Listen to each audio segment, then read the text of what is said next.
Mina Fios Sbanda, ngokwakhiwa lapha sisukelayo isakhiwo lethu ithi siloke sitshova khona lapha lezakhamizi sisebenzela khona abayithuthukisa indawo yethu eSomne. Sifisa ukuthi ngabe ikliniki yethu iyathatha isikhathi nje esilutshwana esiphelile.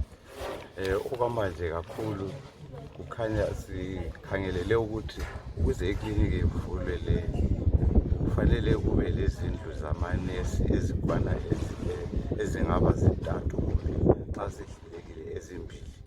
Ngakho kulolo hlangothi lwezindlini zamanesi sisasilele kakhulu, sisesemuva, asikabi lalutho esilalo. Sikhangelele ukuthi nxa singathola izinto ezinjengezitina, ama-material afana lama-door frame, lama-window frame, lama-damp-proof course,